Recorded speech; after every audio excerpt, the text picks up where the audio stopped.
Bismillahirrahmanirrahim. Assalamualaikum warahmatullahi wabarakatuh. Sebelumnya, perkenalkan kami dari kelompok 8 yang beranggotakan 4 orang, yang terdiri dari saya sendiri, Erna Nurliza, Sahdan M. Sahidin, Lilis Kamila Tunisa, dan Muammar.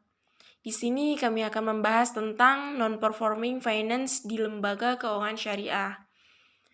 Sebagai pemateri pertama yang akan disampaikan oleh saya sendiri, dan pemateri kedua yang akan disampaikan oleh Lilis Kamila Tunisa, dan pemateri ketiga yang akan disampaikan oleh Sahdan M. Sahidin, dan sebagai pemateri terakhir yang akan disampaikan oleh Muammar. Baik, langsung saja. Non-performing finance di lembaga keuangan syariah. Sejak akhir periode Orde Baru di tahun 1990-an, perbankan Indonesia Industri telah memasuki tahap baru perkembangan dengan berdirinya Bank Muamalah Indonesia. Bank umum yang berlandaskan nilai-nilai syariah dengan menghindari riba, gharar atau ketidakpastian, dan maisir. Berdasarkan Hukum Republik Indonesia Nomor 21 Tahun 2008 tentang perbankan, yang dimaksud dengan bank adalah bank yang menyelenggarakan atau menjalankan kegiatan usahanya berdasarkan prinsip syariah. Bank syariah adalah lembaga keuangan yang menjalankan kegiatannya sesuai dengan ketentuan Al-Quran dan hadis, agar masyarakat yang menganut nilai-nilai syariah secara persuasif lebih memilih perbankan untuk memenuhi kebutuhan sehari-hari, baik kebutuhan konsumtif maupun produktif. Para ahli ekonomi berpendapat bahwa semakin berkembangnya industri perbankan syariah di suatu negara, semakin baik pertumbuhan ekonomi negara tersebut, karena dapat membantu masyarakat untuk memenuhi kebutuhan mereka dan melepaskan masyarakat dari sistem bunga yang diterapkan oleh bank konvensional. Jadi, sebagai lembaga keuangan, bank berfungsi menghimpun dan menyalurkan dana kepada masyarakat dalam rangka meningkatkan pemerataan, pertumbuhan ekonomi, dan stabilitas nasional menuju kesejahteraan rakyat. Perbankan merupakan wahana yang mampu menghimpun dan menyalurkan dana masyarakat secara efektif dan efisien untuk meningkatkan taraf hidup masyarakat standar. Dana tersebut berupa pembiayaan konsumtif dan produktif pembiayaan. Selanjutnya yaitu bagian B, SOP tidak lengkap adalah pedoman atau referensi dalam melaksanakan tugas-tugas yang sesuai dengan kebijakan yang ditetapkan oleh sebuah institusi. C. Analisis lemah atau 5C. Peningkatkan rasio NPF pada bulan Juni 2012 adalah karena sumber daya manusia lemah yang mampu melakukan analisis dan penilaian 5CS yang kuat terhadap karakter, modal, kapasitas, jaminan, dan kondisi sebuah sebelum memberikan bantuan keuangan kepada mereka. Analisis 5C yang lemah tersebut tercerminkan dalam 1. Kurangnya pengecekan latar belakang terhadap calon pelanggan. Yang kedua, terlalu agresif atau tergesa-gesa untuk mencairkan dana pembiayaan. Yang ketiga, menjadi terlalu percaya diri dalam melakukan atau pelarutan calon pelanggan. Yang keempat, kurang pengalaman di antara para petugas keuangan dalam melakukan analisis 5CS. Yang ketiga, untuk kondisi pelanggan yang rentan terhadap change pengembangan latos lain berdampak buruk pada ADCO. BPRS juga berdampak pada para pedagang pasar Lansa City yang juga merupakan pelanggan dari ADCO BPRS. Banyak pedagang tidak dapat menyesuaikan diri dengan perkembangan bahasa latos, namun beberapa dari mereka mampu menghadapi situasi ini. Hal ini dikarenakan kontribusi terbesar dalam pendapatan bank berasal dari penerbitan pembiayaan. Kebijakan yang dibuat oleh BPRS ADCO adalah untuk meningkatkan komunikasi dan bimbingan kepada pelanggan. Hal ini dilakukan dengan cara berikut. Yang pertama, menjadwal ulang. Yang kedua, rekondisi. Nah, untuk yang ketiga, restrukturasi. Nah, untuk restrukturasi itu adalah tambahan pembiayaan untuk menjalankan kembali bisnis pelanggan. Dalam menjalankan bisnis, tidak selalu bisnis pelanggan yang berkembang dan maju. Kadang-kadang pengalaman bisnis pelanggan sebuah kemunduran yang dapat mengakibatkan penurunan pendapatan mereka dan kegagalan untuk memenuhi kewajiban mereka untuk membayar ke BPRS ADCO. Strategi dalam mengurangi rasio NPF. Untuk mengurangi rasio NPF yang tinggi yang terjadi pada bulan Juni 2012, strategi BPRS ADCO dibuat untuk dapat mengurangi rasio NPF tinggi.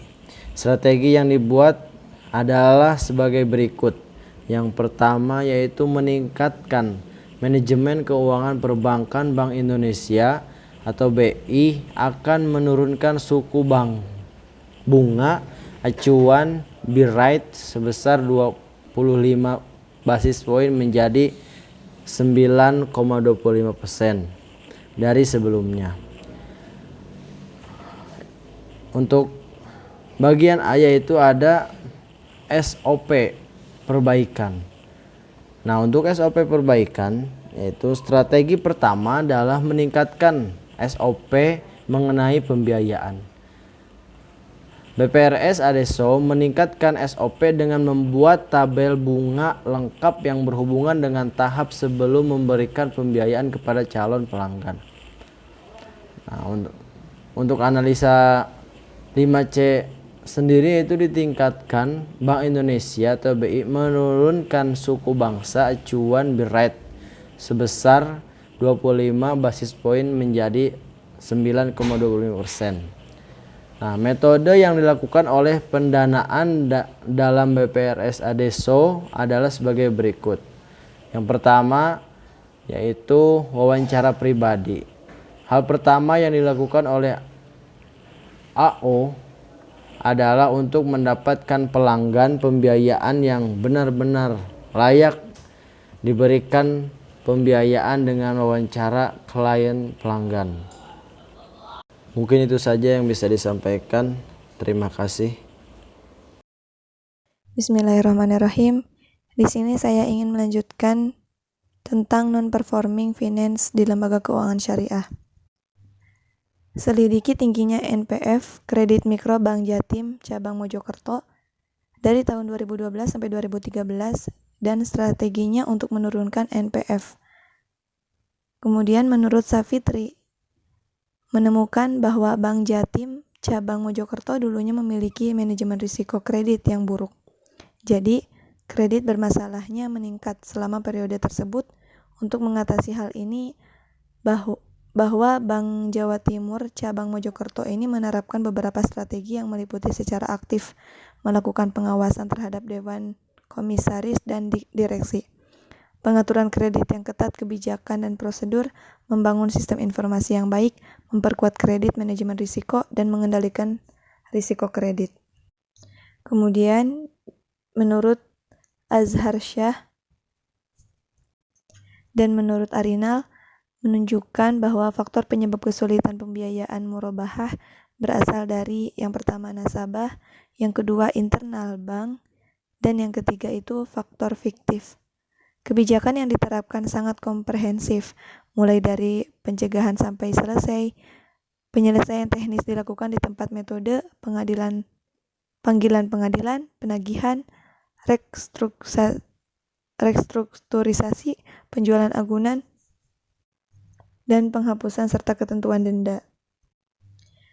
Selanjutnya, Risiko peningkatan rasio NPF merupakan masalah yang tidak dapat dihindari oleh BPRS ADECO. Untuk memitigasi risiko tersebut, BPRS ADECO melakukan penilaian 5C untuk C setiap pelanggan potensial. Terlepas dari strategi tersebut, pada periode Juni 2012, rasio NPF-nya meningkat cukup tinggi, mencapai 15,62%. Ini di atas nilai maksimum yang diterapkan oleh Bank Indonesia, yaitu 7%. Survei menunjukkan bahwa faktor-faktor yang mempengaruhi peningkatan rasio NPF pada periode Juni 2012, yaitu yang pertama, perubahan kondisi dan peraturan ekonomi. Dan yang kedua, kurangnya manajemen risiko pembiayaan yang baik. Faktor yang mempengaruhi peningkatan rasio NPF ini yang pertama itu perubahan kondisi dan peraturan ekonomi, yaitu faktor yang paling berkontribusi terhadap masalah pembiayaan BPRS ADECO selama bulan Juni 2012, yaitu terjadi perubahan kondisi dan regulasi ekonomi. Di dalam hal ini dapat mengembangkan alun-alun kota Langsa. Kemudian yang kedua itu kurangnya manajemen risiko pembiayaan yang baik. Faktor kedua yang berkontribusi terhadap pembiayaan bermasalah selama bulan Juni masih kurangnya pengelolaan risiko pembiayaan yang baik.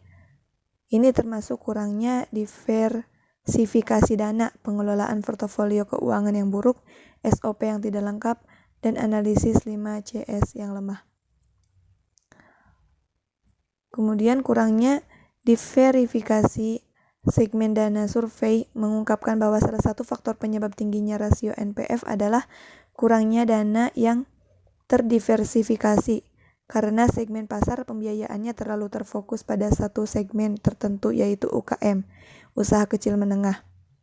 Kemudian BPRS ADECO memprioritaskan pembiayaan para pedagang di pasar kota Langsa untuk ditingkatkan standar hidup mereka.